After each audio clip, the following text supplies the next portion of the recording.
Hello, hello, hello. Welcome, everyone, to Woven today. New year, and I'm going to do things slightly out of order because that's how things go around here sometimes. So I just want to say a very welcome to all of you, regardless of your race, your gender, your socioeconomic status, whether you believe in God or not, whether you like the Bible or not, whether you call Christianity your religion or not. We actually really value that you're here as you are, and we just want you to know that you are welcome. I'm doing this a little out of order because we have some exciting announcement stuff coming up that Carly's going to give us in just a moment. But today, actually, normally it is John interviewing one of us queers, but instead, one of us queers is going to interview a straight person and talk about what it means to be an affirming ally in this season, especially post this past election. So, going to be a lot to talk about in that particular conversation. I'm excited to have Matt with me talking about that. Next week, Edie Moon will be here. It'll be a lot of fun theater time. And then we've got a lot of fun things coming up throughout the next couple weeks. What is it, the 26th, Daniel, that's the potluck next one? So on January 26th will be the next Woven potluck, so right immediately after service. That will be happening, so I want everyone to know about that. And that's it, my way of announcement. So Carly, come on, take the lead.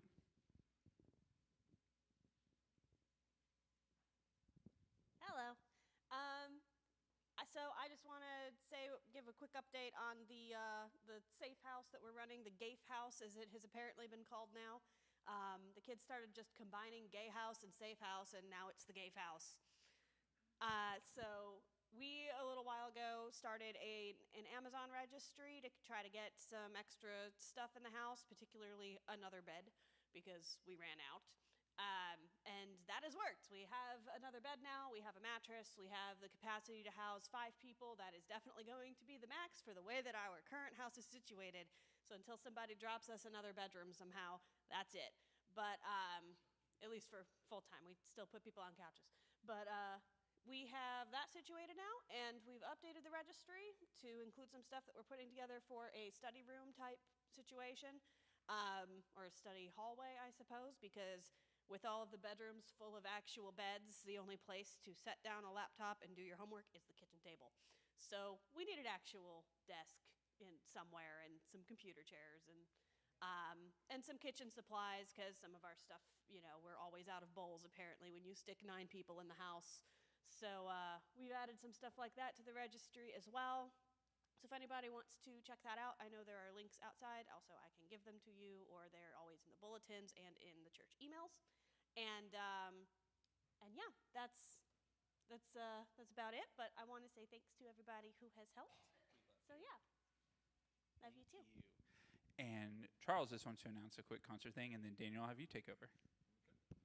So, Flamey Grant is going to be at the Southgate House in Newport, March the 2nd. That's the first Sunday in March. It'll be an evening concert, like 7:30 or 8. It's a great venue, so everybody ought to check it out. Tickets are like $20, so it's pretty cheap. So, everybody check that out.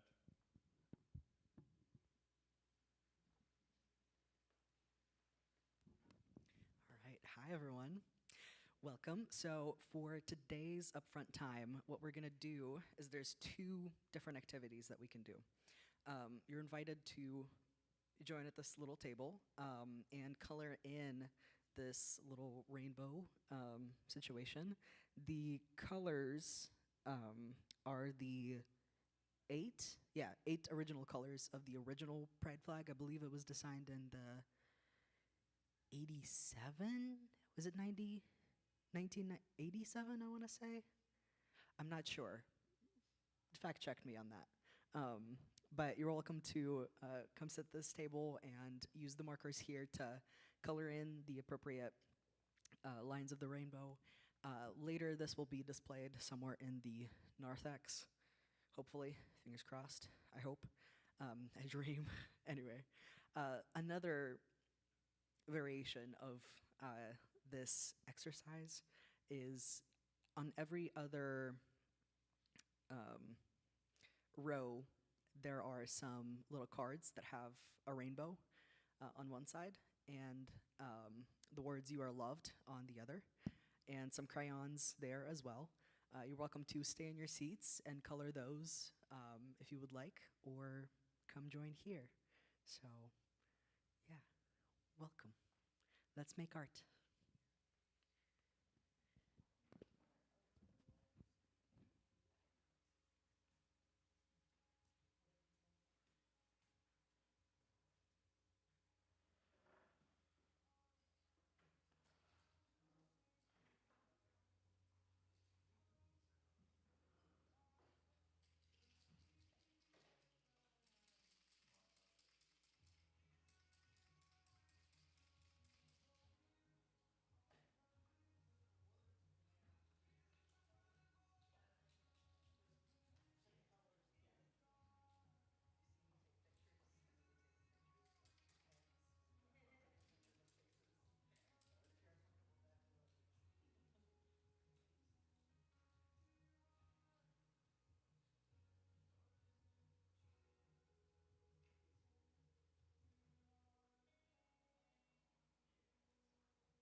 All right, just kind of a 1-minute warning as you guys start wrapping up.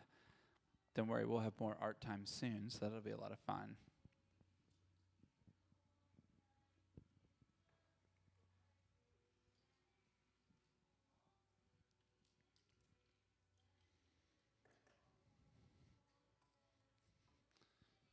Move my chair up so I can see my phone better.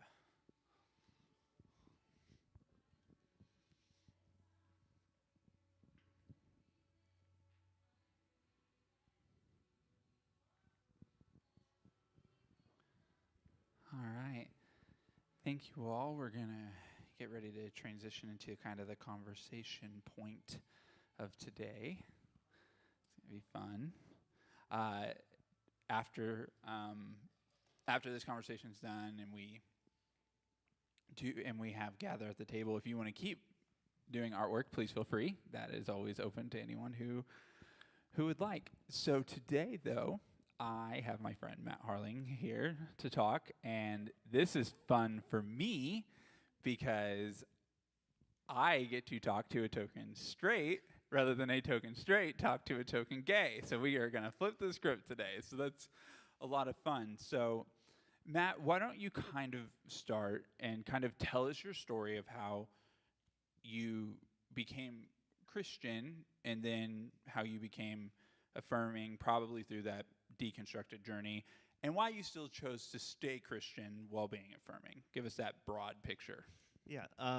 So I was originally raised in Chicagoland area in Illinois. And growing up, I went to a church that didn't really have a stance on LGBTQ. It was very non-denominational, kind of just like, it wasn't a topic we really touched on a whole lot. So I kind of grew up in church my whole life, and had really like supportive parents who really kind of let me think for myself. A lot of I know a lot of people have, unfortunately, really terrible relationships with parents in religion circumstances. Luckily, I didn't have that. If anything, my parents actually radicalized me in a lot of ways. They were active supporters of a lot of like me and my brother's friends who maybe didn't have the best parenthood or like really couldn't go home a lot of times.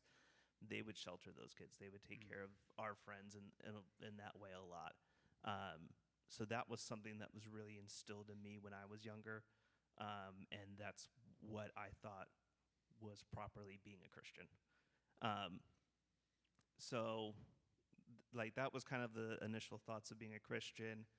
And then sometime later at our church, we had a pastor, Josh Lee, and I shot him out in case, I don't know if he's going to watch on Facebook, but I know some people here know him through Facebook. He actually was in Kentucky for a little bit, but was a gay pastor. Oh, wow. So he was, at that time, a non-practicing gay pastor. So I kind of like got to know his story a bit more, and like that was kind of my first interaction directly with a member of the LGBTQ community. Being a millennial in the 90s and 2000s, you had a lot of those where LGBTQ people were the butt of every joke. And that unfortunately was something that I was kind of around a lot, watching different comedic shows, different things like that. We would sometimes joke about a little bit in our family, but it wasn't really a topic that came up a whole lot in general. But that was around, and I do like remember that a lot for something that I'm kind of trying to, make sure that that kind of stuff doesn't continue, because it kind of seeped into a lot of comedy those days. And Oh, for sure. also watching those comedians then kind of turn the script themselves, especially, has been interesting. So getting back to where I was going, Josh Lee was non-practicing queer member of our church, full pastor, like wore like pink ties and stuff like that, and we just kind of had fun with that. And but he was just a wonderful person all around, and I continued to follow his journey through Facebook. And eventually we were going to Asbury, and there was a point where he shared an article that was about how he's like, hey, I'm no longer a non-practicing gay person. I'm going to fully accept myself, and here's biblical proof of that. So that was around the time when some of on Clobber started to happen, like taking out the Clobber verses and actually really dissecting them. And Carly and I both grew up, and like, I don't remember if Carly shared it to me or if I just found it, but we both kind of read this article together and were like, I feel like this might change our position on things. So even before really like deconstructing my faith a little bit, I was kind of already moving into the affirming space by being so close to somebody Right. who had their life radically changed by accepting who they were and accepting their queerness. And me being like, oh, like, you know, why should somebody have to put that barrier up for themselves when the thing that was saying that they couldn't do this is now kind of debunked? Yeah. First of all, if I like ties, I would totally wear a pink tie. I don't like ties at all, to no one's surprise, because I value comfy clothes, no matter what. What's interesting about your story there, which I actually have never heard, so everyone knows, isn't it amazing how, for some people, they can meet someone in the queer community in some way, shape, or form, and it completely transforms their opinion just with the snap of a finger. And that's such a beautiful story. But that's not always the case. So in your opinion, what is it with people and churches as to why, like, hating on queer people has to be the thing? Like, that's the thing they won't let go of. And I think you alluded to it pretty well in, like, being the butt of the joke, right? In the 90s, like, that was for sure. And you and I both went to Asbury, but at different times. There probably would have been overlap, but I think you came later. But when I was there, it was, don't talk about it. And then it became this visceral anti-movement. And so kind of walk me through that. It goes from a joke to don't talk about it to now we have to have the biggest dance ever and you people are not welcome at all. Yeah, I think honestly, like, social media, I think, has a lot to do with it. Social media gave an opportunity where everybody has a voice. Right. And you can start putting stuff out online as to who you are as a person. And I think there was a lot of fear that, okay, if we start accepting LGBTQ people after being against them for so long, which if my understanding of the history of the church is correct, it hasn't always been that way. Right. But after so long of kind of gaining control over LGBTQ people and their lives and what they can do, all of a sudden, like, there's a chance for them to have a voice again and start speaking out against those things. And then there's a lot of fear that comes in that, oh, are we going to lose control over them? And just like, consequently, like, other people that we've had control over. Yeah. And I think you, in a good way, like, alluded to it pretty strongly, is there's a political element to this, unfortunately, that we can't pretend like doesn't exist, sadly. And you kind of touched this, and why I think it was ignored was, like, queer people for a while weren't impacting the flow of money in politics to a certain political party. They just weren't. And that really, with social media, radically changed, because it gave people, for all the cons of social media, and there are cons, and we probably, Daniel, I'm saying this just as a mental note, we probably should talk about that at some point on a real talk level of the cons of social media, but for the sake of this conversation, which is different, for better and worse, it gave people a voice and a platform, which then causes concern. And I think that's where what I found fascinating about what you're alluding to. But why do you think that they had to make such a hard stance, right? So like the university we went to said nothing until it becomes legal, and then they make this really hard stance. Why do you think, what do you think the why behind it is, outside of like, this is our biblical values? Because we all know that that's a cover. Right. Yeah. I mean, I think it has to do with sort of the biblical, like the biblical understanding of what they've been teaching and preaching for years. And if you just for a second doubt that, just for a second doubt that, there might be more that will upset what has been set in stone for so long. And I think particularly part of LGBTQ like lives and stuff is being open and being proud. Yep. And Yeah. pride scares them. Yep, it does. Pride is one of their 7 deadly sins. Yep. And That's right. I think that is another part of it too, is like they have to continue to consider that sin and can't accept it or break away from it, or else what if more stuff starts to seep in, or like more like, and it's like deconstruction is good and helpful and healthy to create a better path forward, as Tim from the New Evangelicals always says, and I really like that thought process. But yeah, I feel like that kind of idea of pride, or people being loud and proud about who they are as opposed to who they are in Jesus. Right. There's a lot of that fear that kind of sets in. Yeah, I think that's such a good point, because it always makes me cringe, and I'm cringing internally, because just for the people who don't know my story, the context, like, I bought into that right theology first, and it's such dog shit. Like, it's so bad.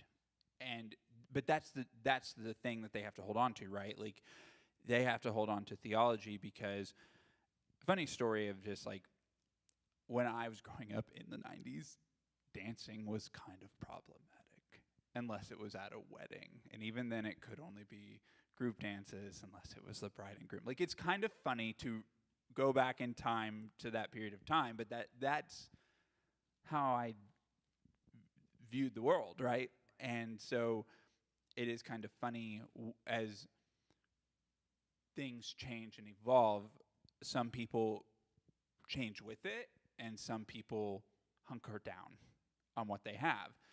And it's not to say that there's not value in tradition and things. Like, that's not true. I mean, there's a lot of queer tradition I wish I had celebrated back in the 90s, like, in all honesty, but that wasn't the case. But I want to ask this next question kind of twofold. Did you have any personal obstacles in reading that article that, like, was anything that was a little bit hard for you personally in going full affirming and then starting a deconstruction process? And secondly, what do you think outside of the tradition piece, like, why do you think so many people just hang on to churches as they know and see, even if they might think differently? Yeah, I mean, when I started reading that article and started challenging some of my thoughts, I don't think there was much difficulty in accepting that, because the way I kind of understand people and like things and stuff like that is just that so many people have a story of their own, and we need to be more understanding and receptive to just that idea in general. Like, you are never going to agree with a person 100% on anything. Yeah. No two people are exactly the same. Everybody has their own stories, thoughts, values, beliefs, history that they bring into any sort of situation. So for me to say that your story, your history doesn't matter, you have to be this way, just doesn't compute in my mind. Right. Like, I can, change that story. I can change the history going forward. I can tell somebody who hasn't been told their whole life that they're worthy, that now, hey, you're worthy of love and acceptance, and who you are as a person completely and wholly matters. I can change that going forward, but what they bring into that situation, I can't affect, and I shouldn't tell them that their history doesn't matter. And then why certain people still hold on to churches and stuff like that. I mean, they build a sense of community in those churches, whether they agree with it or not, and they can kind of get trapped in the thought of, well, these people still care about me, or like if they are not in the LGBT community, but their thoughts have changed from what other people in their church might believe, they get really caught into community in that sense of belonging of where they're at. And I mean, there is a way for them to affect change in that church, potentially, depending on their voice and what they choose to say, or if they choose to leave. Yeah. I think that's right, because there is a pseudo sense of belonging. Even though a lot of churches don't start, like, that's not like their first rung. Their first rung would be theology, which is really where I want to go next. What do we do with the Bible? I just want to ask it that way. Like, what do we do with the Bible? Because it's problematic, I think is fair to say. Yeah, I have always struggled with reading my Bible. Always. I was instructed all the time from my church of just open the Bible and the truth will be in there. And I'm like, no, I'm struggling to find it. I tried to do the random turn to a page thing, and maybe God will speak to me through that. Nope, it wasn't there. Yeah, knowing Methuselah is 969 years old when he died, yeah, that does a lot for me internally. Yeah, I think there are things in the Bible that are helpful and can be useful. I think they can be a good tool in the right hands. They are not. It's not necessarily a good tool in mine. I need somebody else who is good at that thing to be able to read it and truly go through the historical context of what things mean, like Pete ends. Yeah. To kind of be like, this, you've studied this your whole entire life. You've done the work to get to this point. Unfortunately, I'm going to need you to tell me what's going on, because I can't. Right.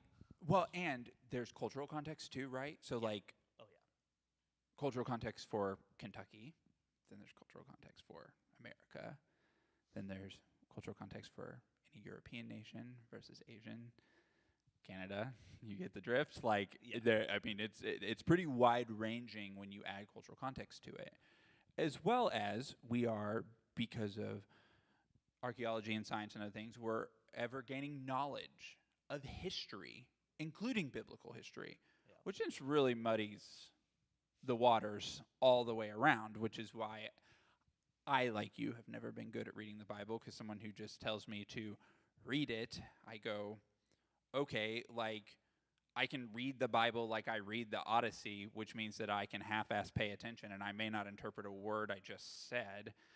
You can, or you can try and read these things with a sense of understanding. But to read a classic, even like the Odyssey, I got to do a lot of Google searches. I've got to catch myself up.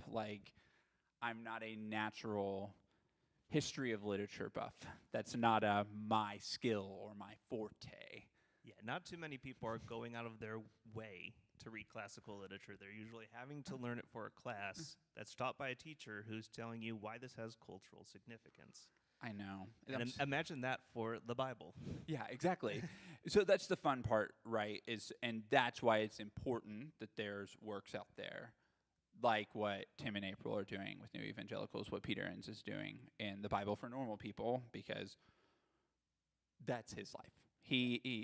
I think he has a doctorate or at least a master's in this literature, and this is what he does for his career, right? So I definitely, like you, have to lean on the experts.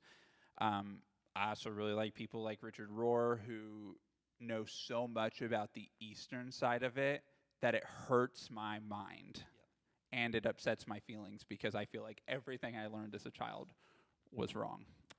But part of that's a good thing, right? Because that's the deconstruction, that's the questions. So the Bible is a mixed bag. So then how do we do church, right? as you're a person who's an affirming ally because you're straight, how do we do church to make safe feels hard? So how do we make this like a brave space for people who are queer, who are in the minority, who don't historically feel comfortable in churches, feel at least brave to show up?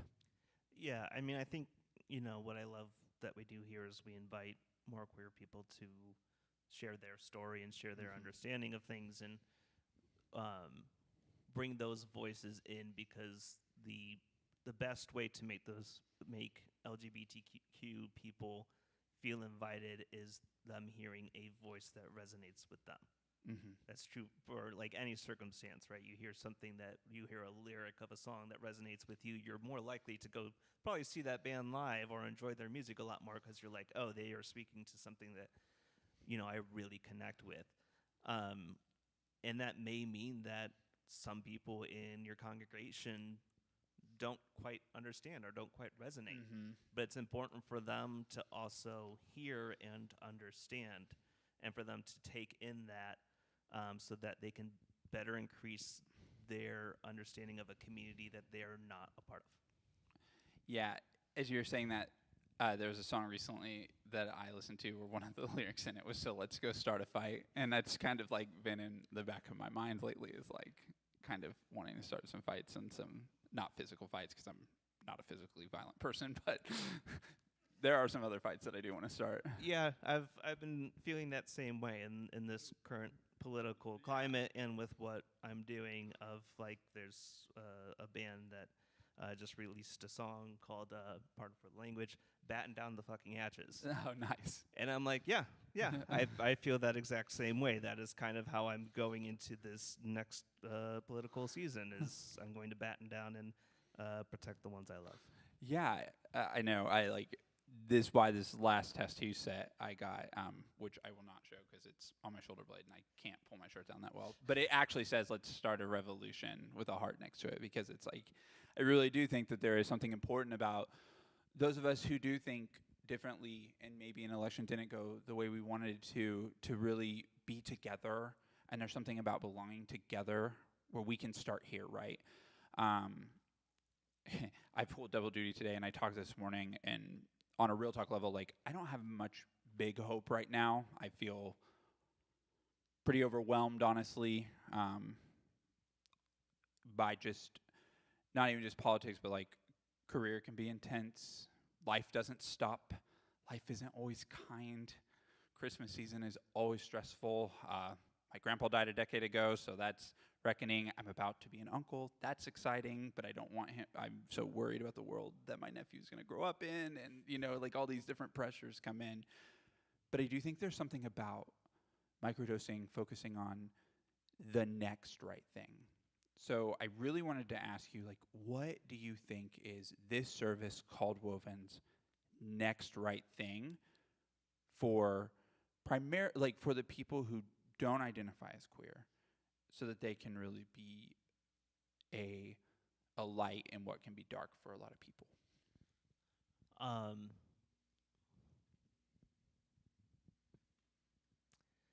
I think the next right thing is obviously for those people to continue to come here and hear stories of those in the LGBTQ community, but also for them to educate themselves. And if you don't understand why people are afraid right now, go to sources to figure out why people are afraid right now. You shouldn't have to be asked about that. Anybody else who's a member of the queer community should not have to be asked about why they're afraid. There are enough resources out there, and we need to better, like, straight people need to better engage with those resources and do the work to understand what's going on, and also to understand how they can help it be better. Yeah, and if we want to talk about work, you and Carly have done an incredible amount of work by just giving queer people a space to live and be away from really unsafe conditions, is the nicest way to say it. And maybe conditions that may not change and may never get safer. And so talk a little bit about like what really motivated you all to take that on about housing so many queer people and why it's kind of like evolved and transformed, because like it really is kind of like when one leaves you guys gain like two more. So like yeah, talk a little bit about that. So this all started, actually this whole thing, us moving into Lexington and everything has actually been queer focused. Because the whole reason we moved out of Wilmore is because we had some close friends of ours who tried to like, or basically kicked us out of the friend group because we were inviting the devil into their home by being accepting of the LGBTQ community. So that was great. Yeah. So we lost, luckily, only a few friends from that. A lot of our friends actually were already kind of in the same thought process as we were, or were already part of the queer community but didn't tell anybody because they didn't feel safe around those people. So we ended up moving out of Wilmore, kind of part of that whole process. I mean, it wasn't the main issue, but it got up there as one of the real reasons we moved out of Wilmore and came to Lexington. And we got a bigger house so that if we planned to have kids in the future, we had a house that would hold kids. Well, that was not really happening, so we ended up getting back in touch with some members of the queer club at Asbury, and we're like, you know, we were kind of already in touch with them, and then people here as well who needed a place for the summer. Some kids who could not go home because of their family situations. And we're like, well, we have this huge house, well, relatively huge house, no kids, nothing to really do with the space. Let's just open our house up to these kids and, you know, make them a part of our family. Because we've always been really loving people. So we're like, this is a way that we can continue to expand that. And they've gained a lot from that, but I think we've gained a lot from that too. Right. Being able to more closely connect with these students, you know, even though they're full-grown adults, they're really kids to us. Yeah. And they didn't really often get a chance to be kids because their parents were so restrictive of who they were supposed to be that a lot of their childhoods they kind of lost because of who they grew up to be, knowing that their parents wouldn't accept that. Yeah, it's so interesting to me because that it feels more intense now because I grew up and funny enough, my parents like pushed back on everything church was telling them that I shouldn't be allowed to do. Like literally all of it. Like this may sound nuts, but I remember church people being really pissed off at my parents for showing me The Wizard of Oz. Like, think about that. Like, that's silly. And like, but like they were, and I really admire my parents for, they valued more that my brother and I could be free thinkers. They probably regret the decision now because we don't agree with them on anything, but that's a caveat. But they really valued us being free thinkers, and they really didn't like censor control us. Like what I knew, I was shell shocked when I went to Asbury by how many people were, what things they could and could not do. Like it was crazy. I remember feeling a lot of internal pressure. Like there was so much pressure to like not listen to anything but Christian music. And you can only do that for so long before you go crazy. For the record, you start going crazy. So I love that, and I'm glad that you guys can just give them a space where they can like talk about music and figure out life, can just grow as they go. I mean, like that's what all of us are trying to do, right? Like I don't know how to do this thing. I'm doing the next right thing because that's what I know how to do. Right. I do have one final question that's not even on this list. Why did you stay Christian, and why do you claim still Christianity in your worldview with everything you've seen and, you know, the content that you've heard? You and I've had many conversations about Christian nationalism in particular and how triggering that is. I'm I'm being really triggered by the number of people who get trapped in cult stuff while we were growing up. That's really tragic. So, like, what for you is the reason why? I think it's because that my version and understanding of Jesus is so different than a lot of churches, but I still hold on to that being the more correct version of Jesus, or more correct version of Christianity. That I don't know, I'm pretty sure my Jesus talked about loving a lot more than he did about other things, and people will be like, oh, but he went in, flipped tables and stuff like that, and it's like, yeah, he did, but remember, that's some of your political candidates that he would flip tables at. And I think there's just so much more love in Christianity and Jesus than what has been published and put out there. That's right. And I want to be the difference. I want to be the one fighting against that version that's been pushed on a lot of people, and especially queer people, and inviting them into a space where they actually feel loved. Yeah. That is so well said. I do think that God is bigger and more universal in his thinking than any of us give it credit. So thank you so much for joining me, Matt. This is such a fun, important conversation. I legitimately hope we get to do many more like this, because these are important. So we're going to transition to a time to gather at a table. If you like goldfish or wheat thin crackers, they're available, and there's grape juice. So please participate.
You know, my favorite part about our conversation today is genuinely this community is better together than we are apart, because love really does matter. And I remember hearing this phrase one time that's kind of stuck with me. If you put love where there is none, then love's always there. And that's really an important thing. So as we take this cracker and juice, let's keep that in mind.